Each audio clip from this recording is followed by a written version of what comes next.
kegiatan hari ini kita baca buku non pelajaran dulu yang sudah disediakan di pojok baca. Silakan masing-masing ambil satu nak. Jangan rebutan. Pas, pakai. Ayo pas.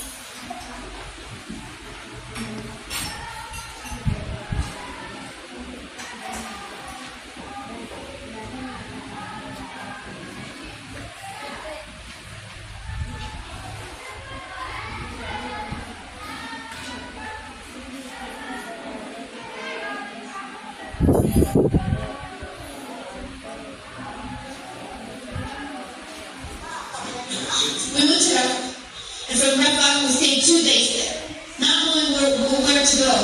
We slept in a switch. We slept in people's houses. We didn't know who they are. So we stayed there, and the house that we stayed in, we thought it was good, and we found shelter finally. A house next door was locked.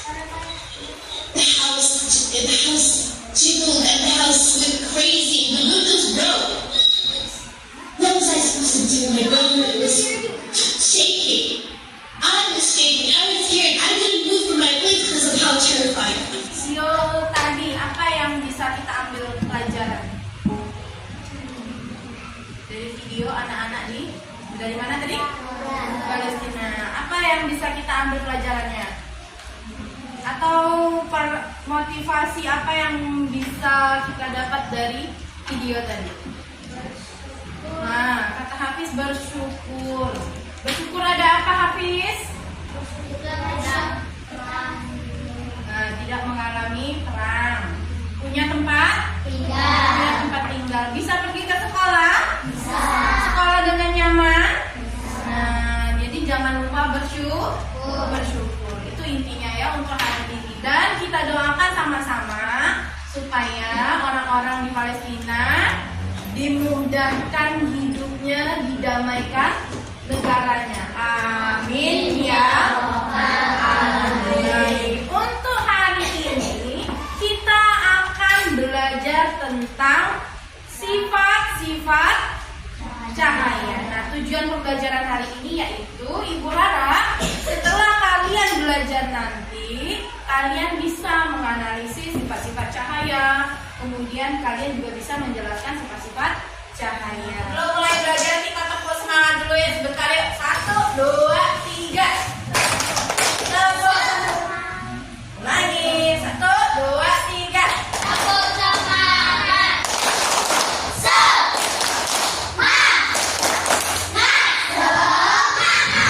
Oke, baik. Nah, sekarang kita perhatikan sama-sama video yang ada di depan ya. Perhatikan dengan sesama. Jangan hanya cuma didengar tapi juga dipahami. Silakan. Dan sifatnya. Cahaya adalah sumber energi yang dapat dilihat oleh mata. Cahaya berasal dari sumber cahaya. Contoh sumber cahaya adalah api, sinar matahari, lampu, dan kilat. Cahaya memiliki beberapa sifat, yaitu sebagai berikut. 1. Cahaya dapat merambat lurus. Berkas cahaya dapat merambat lurus. Contohnya cahaya matahari dapat masuk ke dalam ruangan atau melalui celah-celah dan tampak seperti garis lurus. Nah, dari video tadi apa yang sudah dijelaskan? Tentang cahaya. Apa saja tadi cahaya dapat dipantulkan. Kemudian cahaya dapat menembus benda bening. Kalau bendanya tidak bening, kira-kira bisa ditembus? Nah, nanti kita akan melakukan beberapa kegiatan tentang sifat-sifat cahaya ya. Nah, untuk tugas kita hari ini, Ibu akan berikan masing-masing LKPD pada kelompok kalian ya. Silakan ikuti perintah dalam LKPD yang Ibu berikan. Silakan.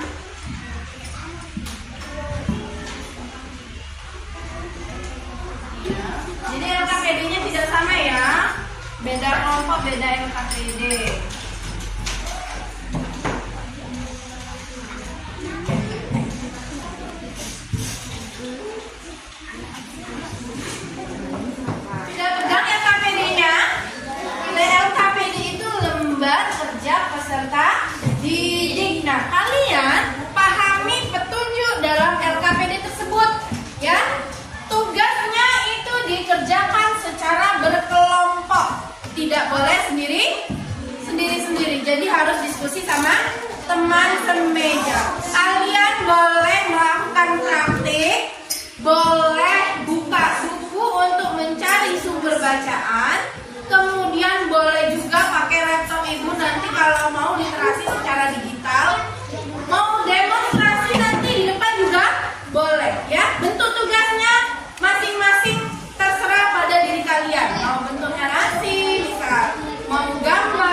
Yang mau praktek silakan. Ke sini. Agak jauh jarak-jarak ya, jangan deket-deket. Nih kelompok ini boleh di sini. Jangan buka.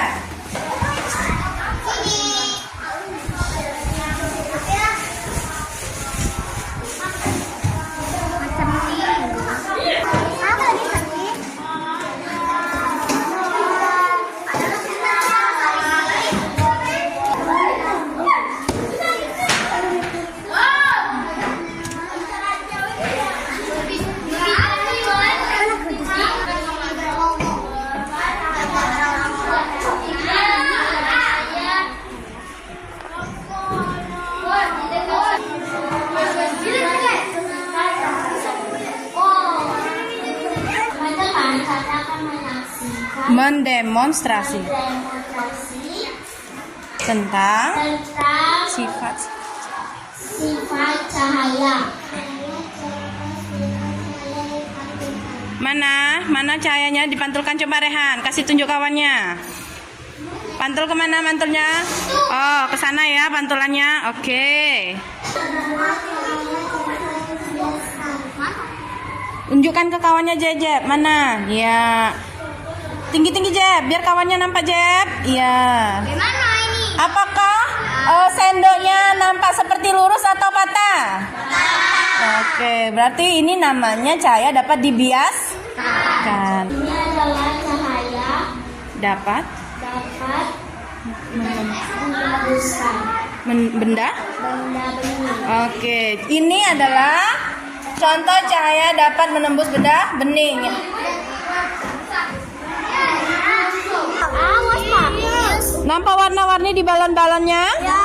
Nah, ini namanya cahaya dapat Pakai. diurai? Iya. Assalamualaikum warahmatullahi wabarakatuh. Waalaikumsalam.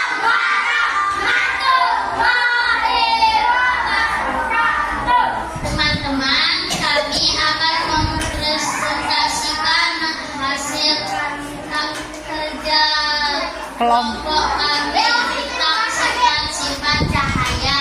Ialah hasil tugas kami dan kami akhiri. Wassalamualaikum warahmatullahi wabarakatuh. Waalaikumsalam.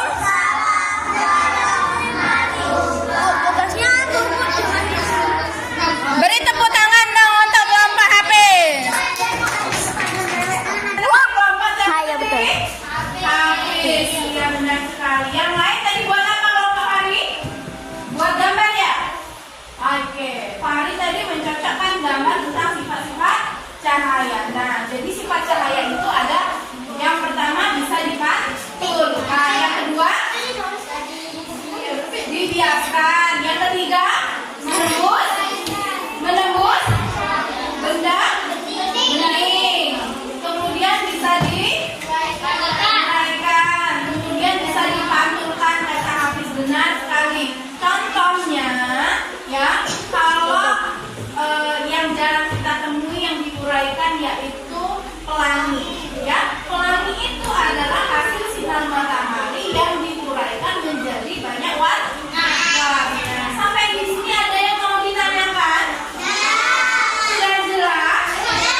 sebelumnya kan kita sudah melalui tahapan praobservasi, kemudian observasi. Nah, pada pertemuan kali ini kita akan melakukan kegiatan pasca observasi. Nanti akan ada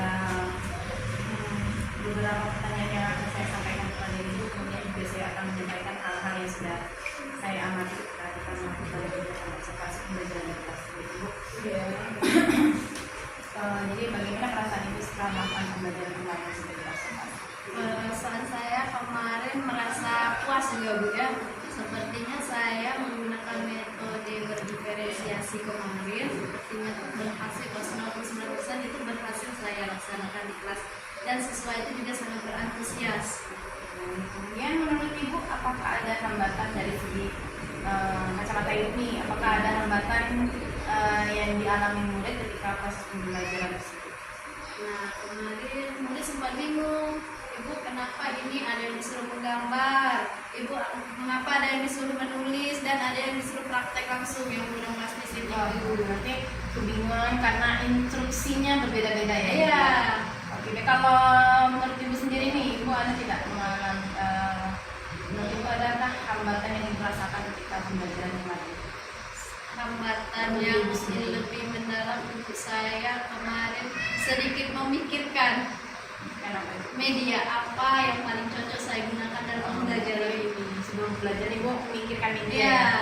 Jadi setelah kegiatan pembelajaran tersebut, kan sebelumnya Ibu tentu kan sudah membuat rencana pembelajaran kan pada modul ajarnya. Sesuai tidak menurut Ibu antara modul yang Ibu buat dengan kegiatan pembelajaran yang sudah dilakukan? Sesuai perencanaan dengan pelaksanaan yang saya laksanakan kemarin sesuai dengan harapan saya, sesuai dengan perencanaan saya. Hanya saja Bu, kasih waktunya saja kemarin sedikit menambah. Iya ya, jadi itu ya. Alokasi waktu yang Alokasi kekurangan waktunya ya. kemarin kurang ya, jadi sedikit saya tambah kemarin. Baik, kemudian menurut Ibu ini apakah ada hal yang perlu Ibu tingkatkan? Kemudian apakah hal baik yang sudah Ibu lakukan pada saat pembelajaran kemarin? Nah, untuk selanjutnya Bu ya, mungkin saya lebih ke pematangan perencanaan. Saya juga harus memikirkan, saya menggunakan metode ini, menggunakan strategi dan media itu mungkin bisa saya pikirkan waktunya cukup atau tidak. Jadi mencocokkan Iya. antara strategi, metode yang media dengan alokasi waktu yang tersedia untuk pembelajaran. Hal baik yang saya terapkan kemarin, saya bisa memberikan pengalaman yang berbeda-beda, pengalaman belajar yang berbeda-beda pada murid saya sesuai dengan kebutuhan belajar. Berarti kalau baiknya Ibu sudah mampu menyajikan pembelajaran berdiferensiasi sesuai dengan kebutuhan belajar dan minat dan murid Ibu. Kemudian untuk selanjutnya Ibu akan memikirkan lebih matang lagi ke penyesuaian antara waktu dengan media yang Ibu gunakan nanti ke kemudian hari ya. Nah, jadi setelah observasi pun saya membuat beberapa catatan menurut saya itu penting dan baik. Di antaranya Ibu sebenarnya tidak menyampaikan bahwa Ibu akan melakukan pembelajaran PSE di dalam pembelajaran itu. Tapi menurut saya PSE sudah Ibu tampakkan seperti Ibu sudah mengajak anak untuk melakukan kegiatan sapa, salam, menanyakan kabar, kemudian ada absen kehadiran juga. Kemudian pada pembelajaran Ibu menurut saya juga sudah runtut sesuai dengan modul atau rencana yang Ibu sudah buat. Ada yang nanti, ada kegiatan pembelajaran, kemudian diferensiasi konten, produk, prosesnya juga sudah terlihat. Kemudian yang menjadi catatan saya itu tadi benar kata Ibu bahwa alokasi waktu yang Benar sekali, yang alokasi lebih dari yang seharusnya. Tapi dari pembelajaran ini juga saya melihat keaktifan siswa yang terjadi di dalam proses pembelajaran. Kemudian ini juga cukup baik dalam mengatur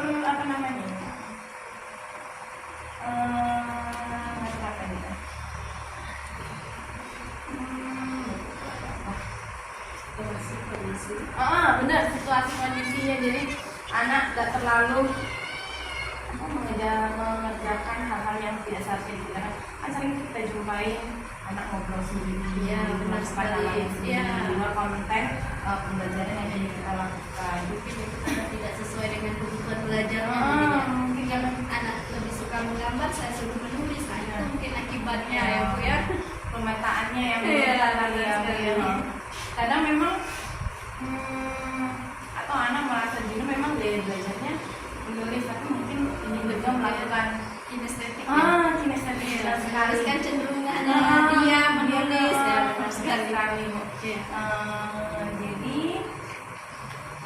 inilah kegiatan observasi kita. Saya merasa senang bisa melakukan kegiatan ini bersama Ibu. Kemudian harapan saya juga dari kegiatan ini juga hasilnya memuaskan, saya bilang, karena sudah tampak apa yang diharapkan dari proses pembelajaran yang sudah dilakukan tersebut. Begitu Ibu. Jadi saya ucapkan terima kasih. Saya akhiri kegiatan proses pasca ini dengan Assalamualaikum warahmatullahi wabarakatuh. Waalaikumsalam warahmatullahi wabarakatuh.